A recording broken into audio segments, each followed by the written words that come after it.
안녕하세요. 저는 평생 부모 마음에 못 받고 용서 구할 기회도 없이 살아가야 하는 30대 기혼 여성입니다. 힘든 일에 있어서 어떤 사연이 더 고슬프고 어려운지 판가름하는 건 소용없는 행동이지 않나 싶지만 많고 많은 고통 중에 부모님 마음에 상처를 주는 행위는 죽을 때까지 저를 아프게 할 것 같아요. 다들 부모님께 특별하게 잘못했던 일들이 있으신가요? 자식이라면 부모님 가슴에 못 안 박는 사람 없다고 하지만 유독 부모님께 잊지 못할 상처를 줬던 기억이 있으실 겁니다. 부모님한테는 있을 때 잘해야 한다고 하는데 제가 몰랐기 때문에 부모님께 못해드렸던 것은 아닙니다. 게을러서 효도를 미루고 미루다 기회를 놓쳐버린 것도 아닙니다. 어리석게도 저는 당시 아빠가 너무 미워서 일부러 상처를 주고자 했던 철부지 장녀예요. 그래서 아빠한테 모진 말과 거리두기를 했었고 아빠에게 용서를 빌 수 있는 기회를 저 스스로 놓쳐가고 있었습니다.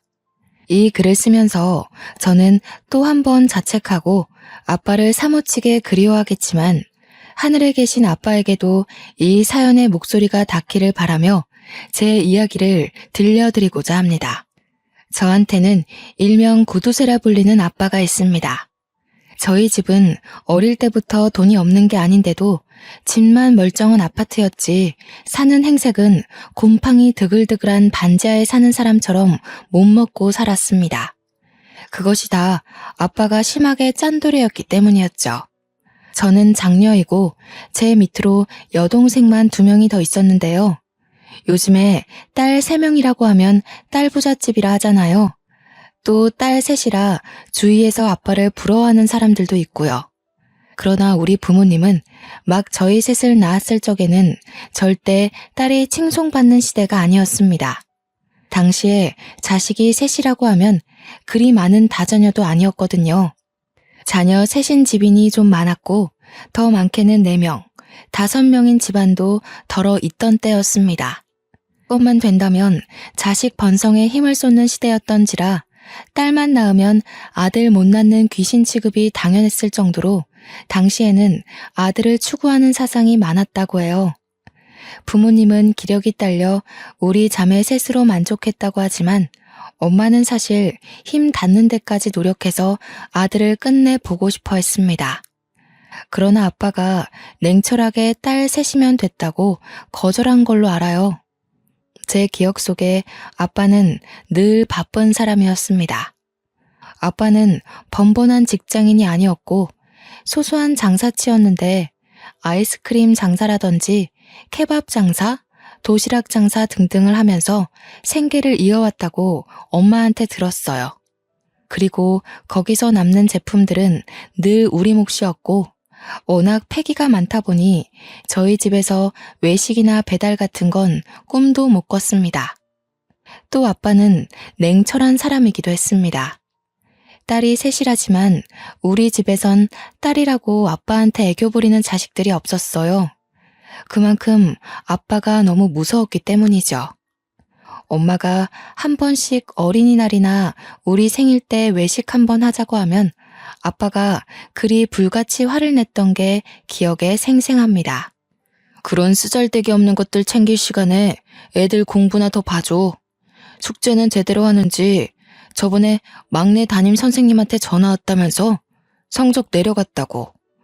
허구한 날 돈 쓸 생각하면서 애들 허파에 바람 넣지 말고 학생으로서 공부에 집중하도록 시켜. 첫째가 벌써 초등학교 졸업할 때가 됐어요. 어린이 탈 벗기 전에 어린이날 선물은 받아봐야죠. 가족이 있는데 선물 한번 못 받아보는 게 말이 돼요? 하나 해주면 그 뒤에 줄줄이 해줘야 되는 건 몰라서 그래?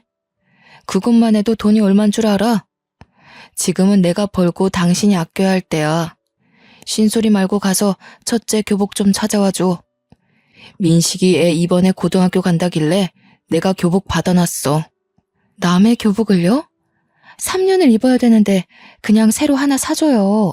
그러다가 해져서 어차피 사야 될 거예요. 저는 교복도 새 것을 입어본 적이 없었습니다. 엄마 말대로 입다가 해지면 그때서야 아빠가 교복을 사주었는데 그 교복이 다시 둘째한테 되물림되고 막내한테 되물림되고를 반복했죠. 막내는 한 번 대놓고 교복을 찢었다가 아빠한테 걸려서 그걸 기운 채로 학교를 다니는 꼴을 당하기로 했습니다. 아빠는 그만큼이나 바깥일을 하면서도 자릿세 말고는 사적인 돈을 단 100원도 안 쓰는 사람이었어요. 저희가 아빠 몰래 엄마한테 이것저것 갖고 싶다 사달라 조르면 아빠가 용케도 그걸 알고 저희를 혼내는 일상만 반복되었습니다. 저뿐만 아니라 동생들도 기념일날 외식하고 왔다는 친구들 얘기를 들으면 그렇게 부러워했어요. 저희는 외식이 어떤 기분인지, 밖에서 가족끼리 먹는 밥은 얼마나 맛있는지 친구들의 얘기를 통해서만 가족의 애를 느꼈던 것 같아요. 몰랐던 사실인데 저희가 어릴 적 사진은 덜어 있어도 돌사진이라고 할 만한 건 딱히 없더라고요. 이것 또한 막내가 친구들이랑 얘기하다가 돌잔치에 관한 말이 나와서 한날 엄마한테 자기 돌사진 보여달라고 하는 탓에 알게 된 겁니다. 저희는 왜 돌사진이 없냐고 물었더니 엄마가 좋게 융화시켜서 아빠의 말을 대변해줬는데요. 엄마가 딸 셋 낳은 것이 당시 눈치가 보여 아빠한테 별 말을 못했고 때문에 예쁜 옷도 한번 입혀줘 본 적이 없다고 하더군요. 좋게 들으면 집 형편이 어려워서 돌잔치는 꿈도 꿀 수 없었다라고 들렸고 나쁘게 들으면 돌잔치가 뭐 유난이라고 큰돈 들어가면서 행사를 하냐라고 들릴 수 있었습니다. 엄마가 아무리 좋게 말해준다고 해도 이미 저희 셋은 후자 쪽으로 마음이 기울어 버렸어요. 아빠에게 늘 서운했지만 그날 돌잔치 얘기에선 좀 더 많이 서운했었던 기억이 납니다. 하필 우리가 사춘기였던지라 그때의 반감은 아빠가 우리를 사랑하지 않는다는 생각으로 연결이 되었어요. 그 때문에 우리 자매들은 자연스레 아빠와 거리가 생겼고 그럼에도 아빠는 한결같이 바쁘고 차가운 사람이었습니다. 엄마가 늘 뒤에서 우리에게 미안하다고 생활비 아낀 꼬깃돈을 쥐어주기도 했는데 엄마의 그런 배려는 저희가 아빠를 미워하게 만드는데 기름을 붓는 격이었죠. 엄마는 항상 저희한테 미안하다는 말을 달고 살았는데 아빠 같은 남자를 만난 엄마가 너무 불쌍하더라고요. 그래서 바보 같은 마음에 엄마더러 이혼을 하라고 말한 적도 있었습니다. 우리는 아빠 없이 살 수 있을 것 같으니 엄마 보고 돈에 정신 나간 아빠 같은 남자 버리라고 했죠. 제가 장녀이다 보니까 동생들은 자연스레 제 뜻을 따르게 되었는데 저를 보고 배워서 엄마한테 틈만 나면 이혼하라 그랬습니다. 안 돼. 그래도 아빠가 고생해서 번 돈으로 너희 학교도 가고 밥도 먹고 하는 거야. 형편이 너무 어려워서 끼니도 해결 못하는 애들이 얼마나 많은데 이 정도면 복 받은 거지. 복은 무슨? 내가 어디 없는 살림인데 바래? 가족끼리 외식 안 해본 집 우리밖에 없더라. 학교 가고 밥 먹고 자고. 이건 우리가 엄마 아빠 자식으로서 당연히 받아야 되는 거잖아. 솔직히 우리 집이 아파트만 좋지. 제일 못 살아. 맞아. 나도 친구들이 외식한다는 빕스 가고 싶어. 엄마, 왜 우리 집은 외식을 안 해? 동생들은 제가 하는 걸 보고 따라서 엄마한테 이혼을 요구했지만 갈수록 저보다 더 투정이 많아졌습니다. 제가 지나온 사춘기를 동생들은 이제 막 진입했기 때문이었죠. 하지만 엄마는 한결같이 아빠가 아니면 안 되는 사람이었고 아빠와 헤어지고 싶은 마음도 전혀 없어 보였습니다. 우리 자매는 그런 엄마를 정말 미련하게만 생각했었어요. 그렇게 커서 저는 직장인이 되고 동생들은 대학생이 되었는데 동생들은 지방대학에 합격하는 바람에 어쩔 수 없이 독립을 해야 했고 저만 본가에 남아 통근을 하였습니다. 아빠가 제게 그랬던 것처럼 동생들한테도 대학 보내기 전부터 등록금은 대주되 방세 내줄 생각은 없으니 알아서 하라고 신신당부했던 터라 다행히 착실했던 동생들은 기숙사에 덜컥 붙어서 월세 부담은 없었습니다. 저 또한 대학을 그런 식으로 다녔거든요. 기숙사에 떨어지면 안 되었기에 더 열심히 학점 관리를 했던 걸로 기억합니다. 이래서 부모들이 윗사람이 잘해야 아래 사람들이 잘 따라간다고 했나 봐요. 제가 해내면 동생들도 저를 보고 배워서 당연히 해내는 결과를 만들어냈습니다. 물론 저를 잘 따라와 준 것도 있겠지만 한편으론 돈 한 푼 안 대주는 아빠 때문에 나아갈 수 있는 길이 기숙사라는 길 하나밖에 없어서 노력한 것일 수도 있겠네요. 저는 직장을 다니다가 우연히 남편을 만나게 되었는데요. 첫 남자는 아니었지만 여태 만났던 느낌과는 다르게 남편은 결혼을 생각하게 만드는 남자였습니다. 그건 한 4년 정도 만나보니 알겠더라고요. 그러나 남편이 정말 착하고 환칠하고 배려 많고 여자관계 깔끔하고 다 좋은데 딱 한 가지 제 기분을 거스르는 단점이 하나 있었는데요. 바로 돈 씀씀이가 너무 짜다는 거였어요. 남편이랑 데이트를 할 때면 언뜻언뜻 보이는 친정 아빠의 모습에 솔직히 남편에게 감정 기복 심하게 표출했던 편입니다. 한 번은 괜히 아빠 생각이 나서 남편에게 성질을 부린 적도 있었어요. 내가 사줄게. 그러니까 잔말 말고 스카이라운지 가. 이미 예약했는데 이제 와서 싫다고 하면 어떡해. 거기 직원들은 얼마나 난감하겠어. 우리도 미팅 날짜 잡혔는데 잠수 타는 작가들 있으면 성질나잖아. 저와 남편은 출판사에서 일을 하고 있어서 잠수를 타거나 예고 없이 시간 약속을 어기는 걸 너무 싫어하는 편이었습니다. 그런데 남편이 출발하기 전까지만 해도 괜찮다더니 고 엘리베이터에서 스카이라운지 메뉴를 보자마자 안 가겠다고 하는 거 아니겠습니까? 너무 비싸. 굳이 거기 아니라도 비슷한 음식 파는 싸고 괜찮은 데 많다니까? 겉멋든 사람들이나 그런 데 가서 돈 쓰는 거야. 서로 좋아하고 예쁜 추억 만들고 싶은데 좀 겉멋든 곳이면 어때? 자기는 나랑 우중충한 곳만 다니고 싶어? 자기는 나한테 예쁜 곳, 멋진 곳 보여주기 싫어? 꼭 그런 데 가야만 우리가 행복한 건 아니잖아. 장소가 뭐가 중요해? 서로 같이 보내는 시간이 중요한 거지. 그러지 말고 내가 아는 데로 가자. 그렇게 아껴서 뭐 할 건데? 나중에 죽고 나서 챙겨갈 거야? 아끼더라도 쓸 때는 좀 써야지. 이럴 때 보면 자기가 나 안 사랑해서 돈 쓰는 거 아까워하는 것 같아.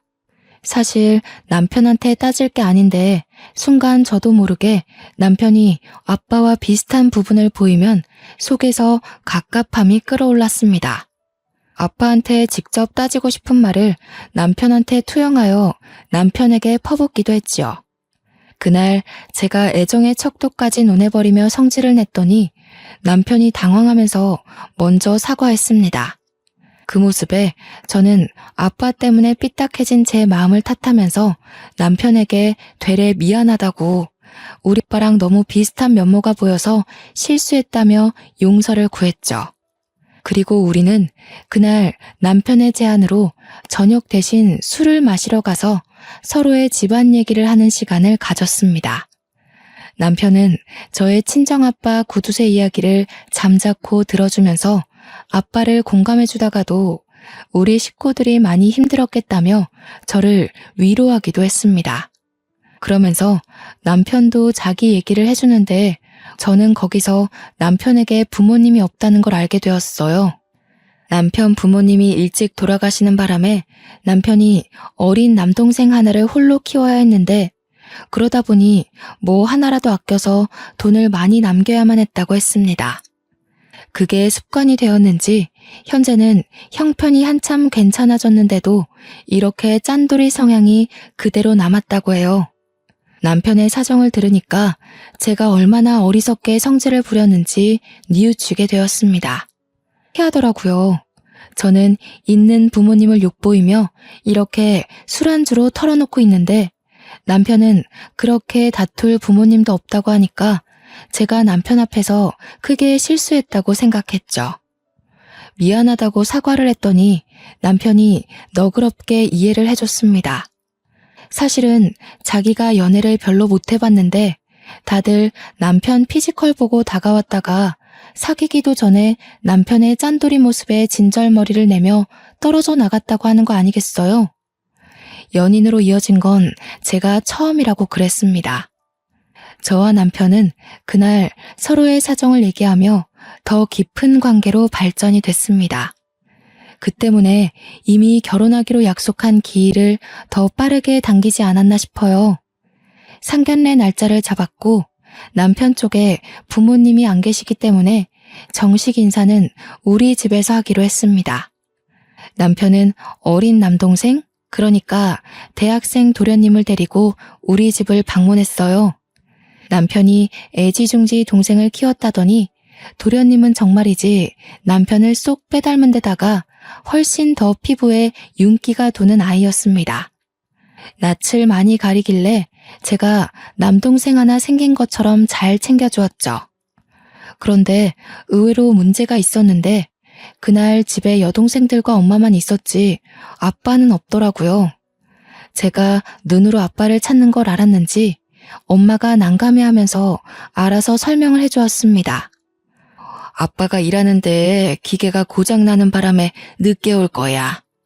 내일 장사 펑크 날까봐 그거 지금 수리 맡기러 갔거든. 우리 먼저 밥 먹고 있으면 돼.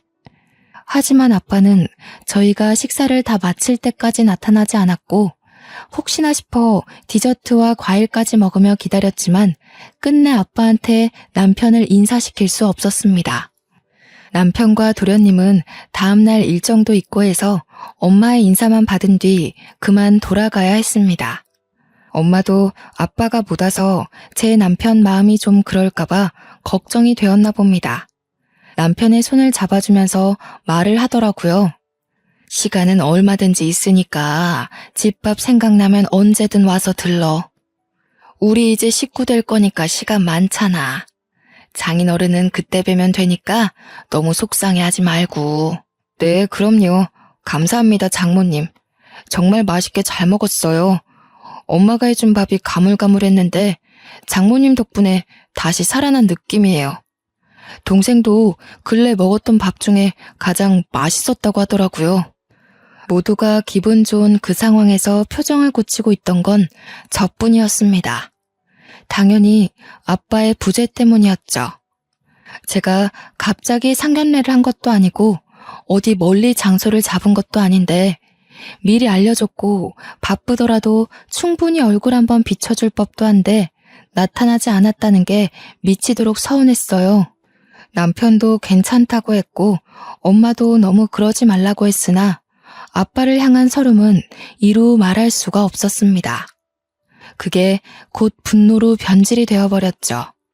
그리고 그날 밤 아빠는 자정이 다 되어서야 집에 들어왔는데 내내 지나간 감정을 담아두고 있던 저는 기다렸다는 듯이 거실로 나가 아빠한테 따졌습니다.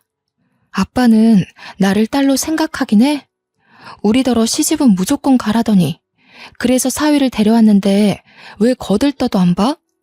우리가 아들이 아니라 딸이라서 그렇게 신경 쓸 필요는 없다고 생각했던 거야? 그래도 내가 장녀인데 아빠 자식이잖아. 부모로서 아무것도 안 해줬으면서 적어도 딸이 어떤 남자한테 시집을 가는지는 궁금해야 되는 거 아니야? 저의 큰 목소리에 엄마가 잠에서 깨서 밖으로 나왔고 동생들도 방학이었던지라 집에 있었는데 전부 막 자려다가 일어나 나와봤습니다. 아빠는 제 말에도 피곤하다고 내일 얘기하자며 방에 들어가려 했어요. 저는 그런 아빠의 뒷모습에 대고 자식으로서 두고두고 벌받게 될 발언을 해버리고 말았습니다. 차라리 아빠가 없었으면 좋겠어. 우리가 학교 다니고 밥 먹고 한 게 다 아빠 덕분이라고?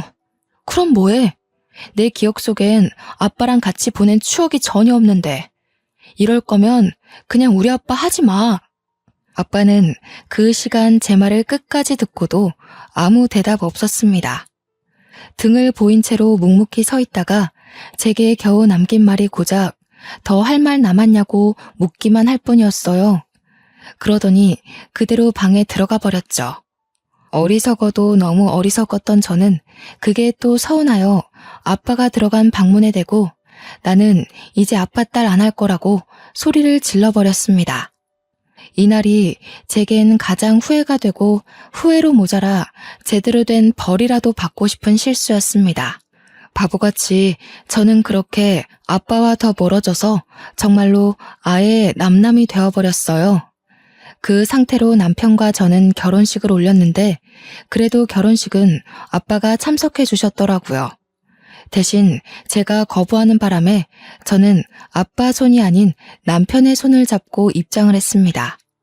아, 그때를 떠올리니 또다시 가슴이 저미도록 아프네요. 아빠가 멀리서 박수만 치고 있었는데 눈길이라도 한번 줄 걸 그랬습니다. 어쩜 못나도 이렇게 못난 짓을 할 수가 있었을까요? 저희 부부는 친정엄마가 반평생 모았다는 돈을 선물로 받아 신혼집에 보태었습니다. 그렇게 저는 우리 자매 중 가장 늦게 독립을 하게 되었죠. 그때까지도 아빠랑은 안부 전화 따위 안 하고 엄마한테만 연락을 했어요. 남편이 엄마가 해주는 반찬 너무 맛있게 잘 먹네? 내가 돈 붙여줄 테니까 좀 더 만들어줄 수 있어? 내일쯤 한번 들릴게. 그래, 얼마든지. 용서방이 잘 먹는다고 하니까 기분이 좋네. 그나저나 넌 아빠한테 한 번씩 연락하니? 아빠가 요즘 너 어떻게 사나 한 번씩 물어보던데. 문자라도 한 통 남겨주지 그래. 나랑 아빠 사이 어떤지 몰라서 그래? 나는 아빠한테 아직 서운한 감정 남았어. 솔직히 아빠가 먼저 사과하지 않으면 마음 풀 생각도 없어. 엄마는 아빠를 대신해서 저와 아빠의 관계를 화해시키려고 했습니다. 엄마랑 통화할 때마다 그런 소리를 꼭 들었어야 했는데 그런 얘기를 할 때마다 제가 엄청난 반감을 드러냈거든요. 자꾸 아빠 얘기할 거면 엄마한테도 전화 못한다는 소리를 하면서 정말 못되게도 협박을 해버렸네요. 그러던 어느 날 아빠가 일을 하다가 다쳤다는 엄마 전화 때문에 남편과 함께 병원을 찾게 되었는데요. 아빠는 다쳤다면서 어디 하나 붕대로 묶은 곳도 없이 환자복만 입고 누워 있었습니다. 우리가 온 걸 보고 엄마가 먼저 반겨주었는데 아빠는 무뚝뚝하게만 대응만 하더군요. 그래서 어디 다쳤는데? 조심 좀 하지 그랬어. 병원비 나가는 것도 아까웠을 텐데 어떡해? 그렇게 아끼던 돈 왕창 날리게 생겼네. 너 아빠한테 그게 무슨 말이니? 아빠가 다쳤는데 꼭 그런 식으로 말을 해야겠어? 그래도 네가 장녀잖아. 동생들 타일러서 아빠 힘든데 위로 한마디 해주지는 못할 망정 왜 그러니? 올라서 물어?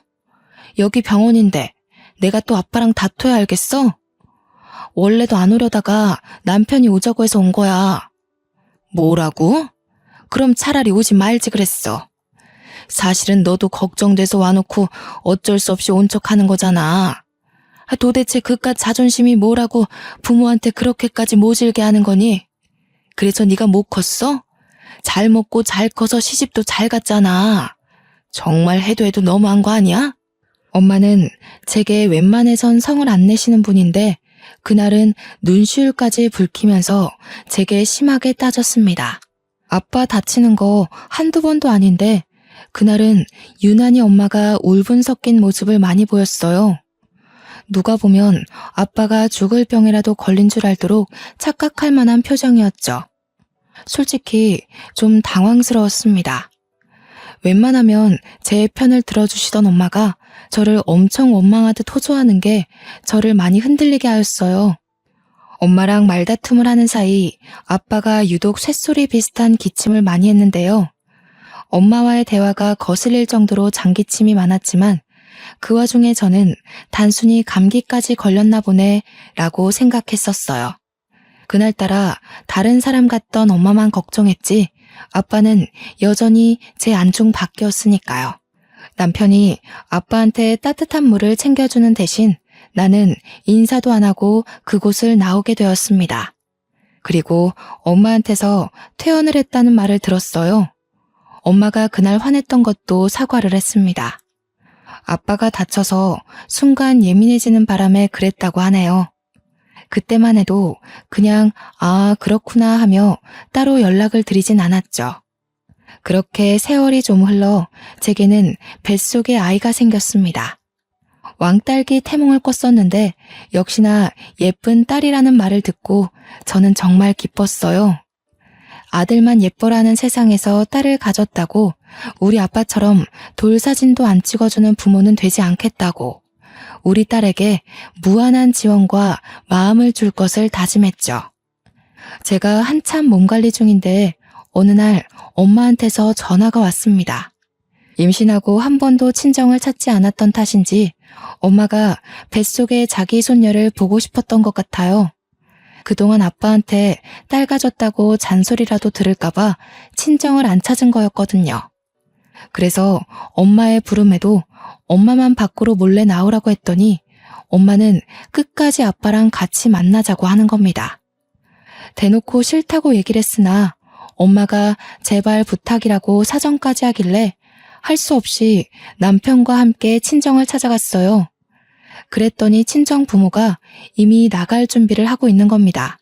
갑자기 외식을 한다고 하진 뭡니까? 막 도착한 저희를 싣고 아빠는 동네에서 가장 비싸다고 하는 고깃집을 갔어요. 제가 어릴 때부터 고기 노래를 부르고 살아도 안 사주더니 갑자기 아빠가 제게 무려 한우 고기를 사주더라고요. 많이 당황스러웠지만 혹시 이게 화해의 의미인가도 싶었습니다. 아빠한테 묻고 싶은 게 많았지만 그간의 어색함 때문에 선뜻 말을 걸기가 애매했어요. 엄마랑만 대화를 나눴던 걸로 기억합니다. 비록 아빠가 아무 말은 하지 않았지만 그날 솔직히 저는 기분이 좀 풀렸습니다. 이게 바로 부모 자식 간의 마음인 걸까요? 아빠가 제게 외식을 쏘는 이유가 마치 화해의 의미가 맞는 것 같아서 아빠의 숨겨진 마음이 알아서 느껴지더라고요. 아빠는 식사 시간 내내 묵묵하게 고기만 구우면서 굽는 족족 저한테 덜어주었습니다. 그때 제가 그 자리에서 처음으로 제가 먼저 아빠한테 말을 걸었어요. 그만하고 아빠 먹어. 아빠 지금 한두 점 먹은 거 알아? 내가 계속 봤는데 먹지도 않고.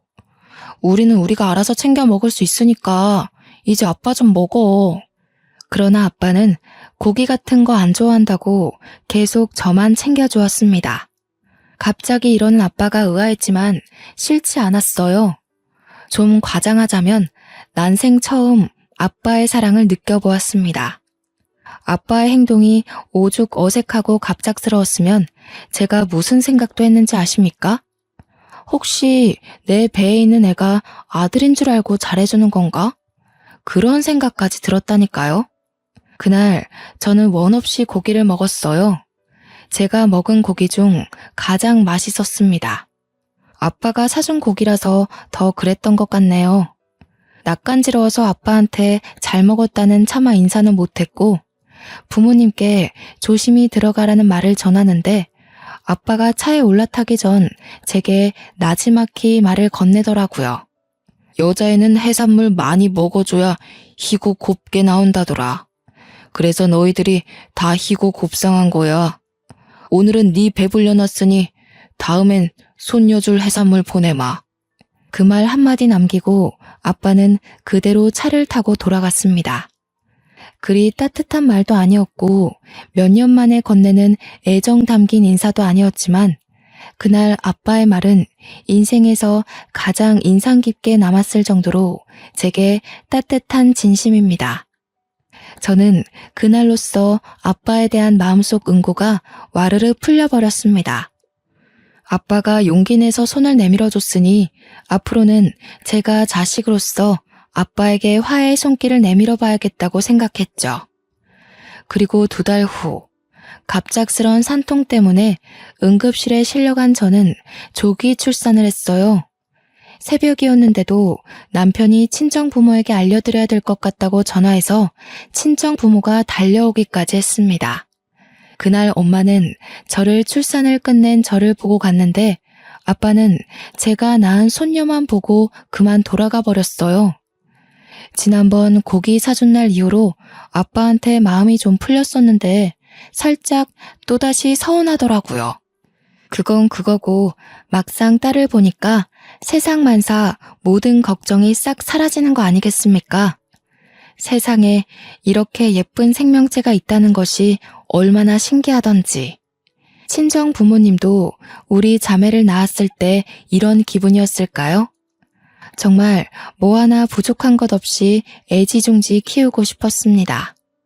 그렇게 딸만 보면서 행복하기만 할 줄 알았던 제 삶에 난생 처음 고비가 찾아왔는데요. 바로 아빠가 병원에 입원했다는 소식이었습니다. 처음엔 또 어디 다쳤나 안일하게만 생각했어요.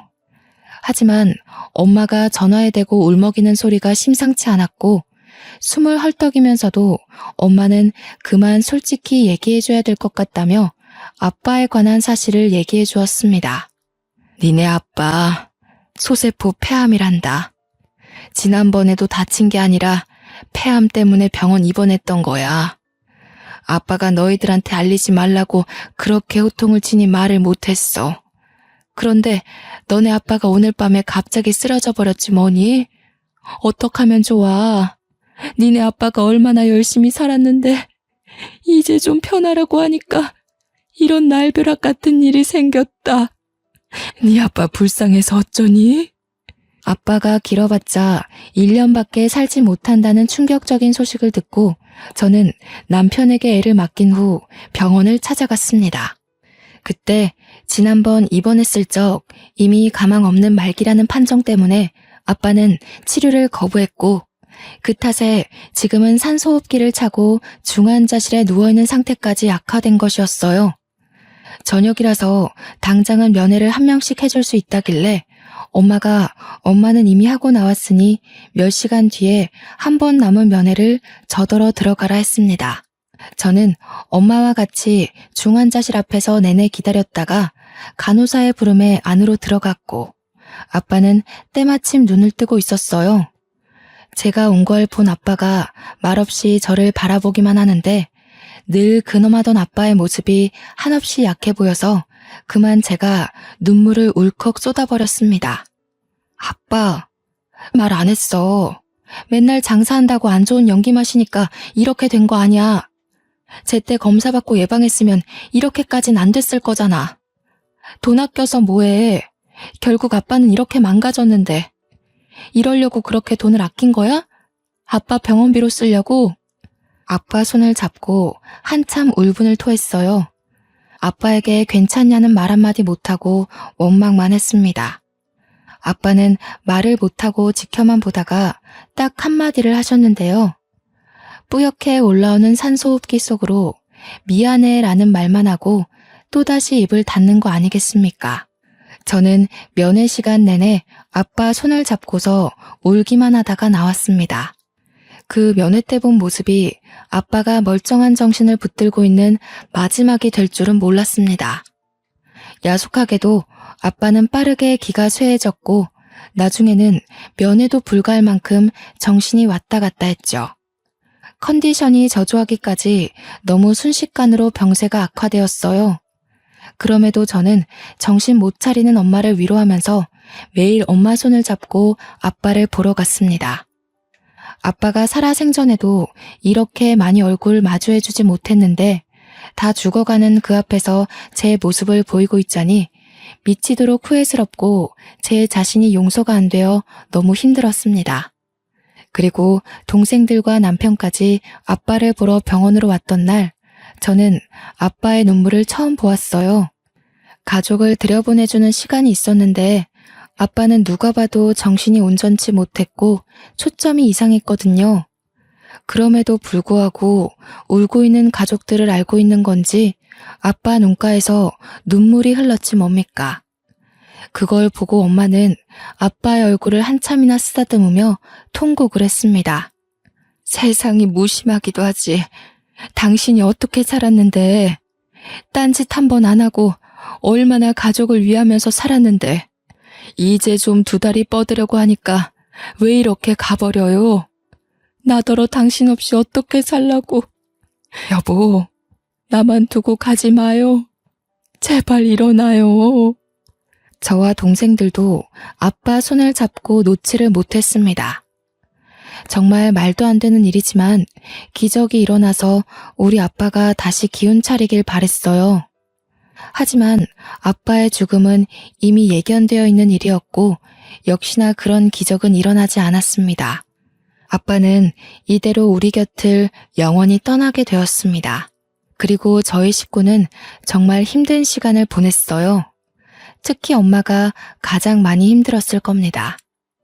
늘 아빠를 믿고 사랑했던 분이니 아빠 없는 빈자리가 얼마나 크겠습니까? 그래서 저와 동생들은 번갈아 가며 친정집을 방문했습니다. 동생들은 방학 때 엄마랑 같이 있을 수 있으니 제가 주로 많이 친정에 살다시피 찾아갔죠. 친정집은 아빠 하나 없을 뿐인데도 너무 썰렁했습니다.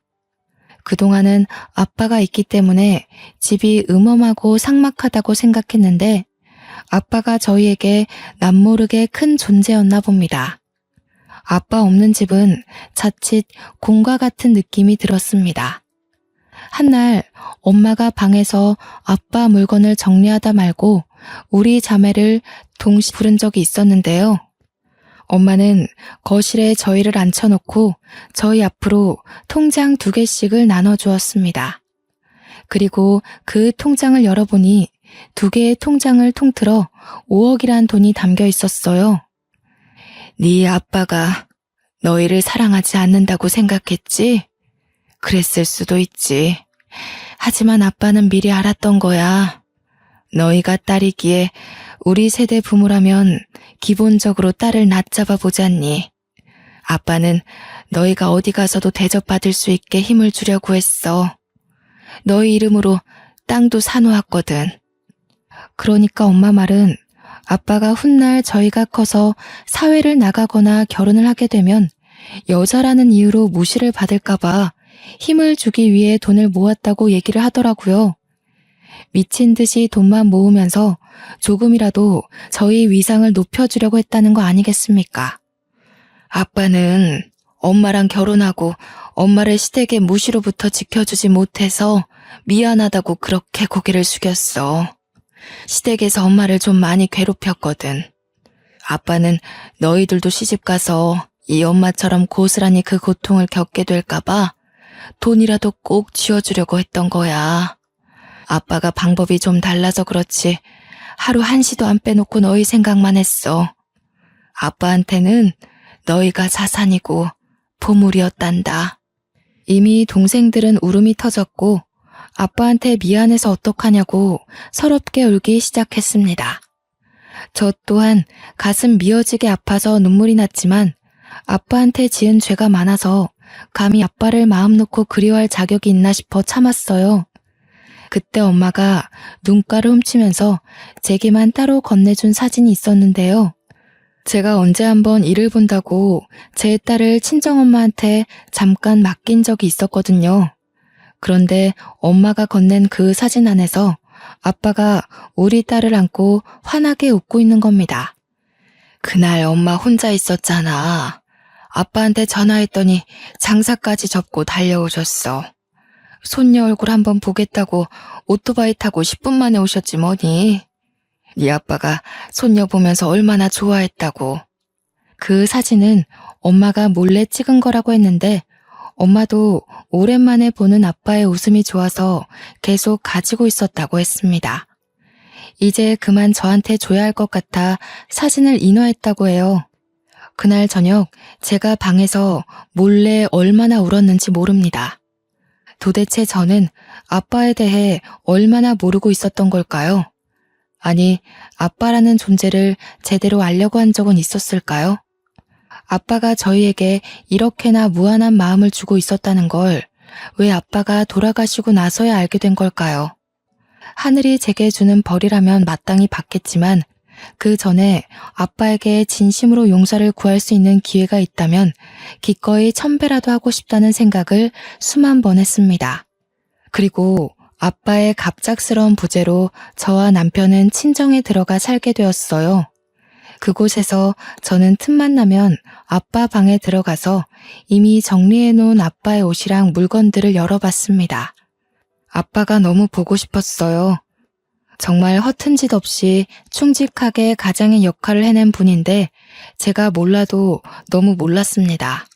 아빠는 누구보다 저희를 위해서 마음과 돈을 쓰신 분이었고 저의 임신을 축하하며 아낌없이 퍼줬음 손녀를 축복으로 받아준 사람이었는데 누구보다 저희 자매를 사랑해준 아빠였는데 제가 더 똑똑하지 못해서 아빠의 사랑을 몰라줬다는 것이 계속해서 한으로 남아있네요.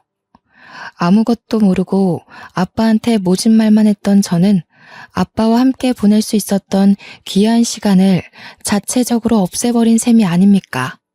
이런 생각만 하면 제 자신이 무척 용서가 안 돼서 많이 힘들었습니다.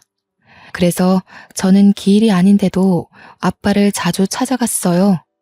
사진 속 아빠는 옛날에 찍은 사진인지 약간의 미소를 띠고 있었습니다. 사진이 참 예쁘게 잘 찍혔더군요.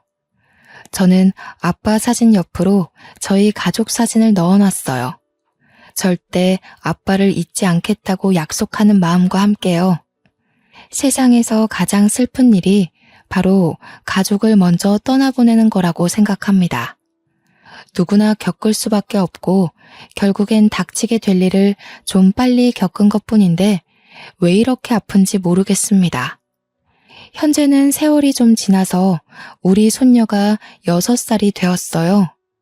손녀를 많이 사랑해줬던 아빠가 혹시 제 딸을 많이 보고 싶어 할까봐 아빠 기일마다 딸을 꼭 데리고 방문을 합니다. 덕분인지 우리 딸도 할아버지를 기억하고 있어요. 물론 직접 만난 기억은 못하지만 사진을 보면서 할아버지가 이런 사람이다 하고 얼굴을 아는 것 같더라고요. 그리고 저는 주책맞게도 아직까지 눈물을 흘린답니다. 아빠만 보면 자동적으로 가슴이 아프고 눈물샘이 반응을 해요. 그날은 하루 종일 아무것도 못하고 지쳐 잠들 때까지 울기만 했죠. 불효를 저지른 것에 대한 대가가 아닌가 싶습니다. 참, 이건 엄마가 깜빡하고 제게 뒤늦게 말해준 건데요. 엄마가 저희 신혼집 구하라고 줬다던 돈 있잖아요. 그게 사실은 아빠가 준 돈이라고 하더라고요. 당시 제가 아빠를 외면하던 때였기에 아빠가 자기가 주는 돈이라고 하면 내가 안 받을 것 같다고 엄마한테 거짓말을 시켰다고 합니다. 정말 저는 아빠한테 잘못한 죄로 천벌받고 있는 게 맞나 봐요. 제 자신이 쪽팔리고 한심해서 죽을 것처럼 힘들더군요. 죽을 정도로 힘든 적이 없어서 이만큼 아픈 건지도 몰랐어요. 앞으로 누가 죽을 만큼 힘든 일이 있다고 하면 진심으로 경청하고 보듬어줘야겠습니다. 여기까지 글을 써오는 내내 저는 계속 벌을 받는 기분이었습니다. 울면서 속죄하며 쓰다 보니 벌써 하루가 다 갔네요. 라디오가 하늘에까지 닿는 일은 없겠지만 라디오에서 퍼지는 음파가 우연이라도 하늘에까지 울려서 아빠가 들을 수 있었으면 좋겠습니다. 제가 모르는 세상에 꼭 그런 기적이 있길 바래요. 그렇게 생각하면서 꼭 아빠한테 말해주고 싶어요. 미안했다고. 아빠 목숨 다해서 우리를 사랑해줘서 고맙다고. 우리 아빠 짠돌이 아니고 최고로 훌륭한 아빠였다고. 단 한 번만이라도 아빠가 꿈에 나온다면 꼭 안아주면서 하고 싶은 고백도 있는데 바로 사랑한다는 말입니다. 솔직히 가족끼리 그런 직설적인 표현하는 게 너무 낯간지럽지 않잖아요. 너무 쉬운 말인데도 희한하게 가족들한테는 그 말이 잘 안 나오지 않습니까? 생판 초면이었던 남편이랑도 1년도 안 돼서 사랑한다는 말을 수십 번 텄는데 왜 저는 가족한테는 그런 쉬운 말을 해주지 못했는지 모르겠습니다. 편지로는 할 수 있었는데 그마저도 아빠는 빼고였어요. 그러니까 아빠한테는 쑥스러운 마음을 담은 편지도 써본 적 없다는 겁니다. 아빠를 보내고 나니 이렇게 못해준 것들만 생각이 나네요. 부모를 보낸 자식분들 다 저와 같은 마음이겠죠? 아빠를 마주할 수 있던 수많은 기회를 놓친 제가 지금에서야 단 한 번의 만남이라도 생기기를 갈망하고 있네요. 창피하지만 꼭 한번 다시 만나고 싶어요. 그럼 다른 말 전부 마음속에 삼키고 딱 한마디 해줄 겁니다. 사랑해요, 아빠. 라고 말이에요. 다들 저처럼 두 번 다시 없을 기회 놓치지 마셨으면 합니다. 내 옆에 놓인 무수히 많은 기회를 매일매일 잡으셔서 가족과 행복한 시간 만들길 바래요. 가족이야말로 익숙해서 소중한지 모르는 가장 위태로운 관계가 아닙니까? 쓰다 보니 내용이 좀 많이 길어졌습니다. 그만 인사드릴게요. 제 이야기 들어주셔서 너무 감사합니다.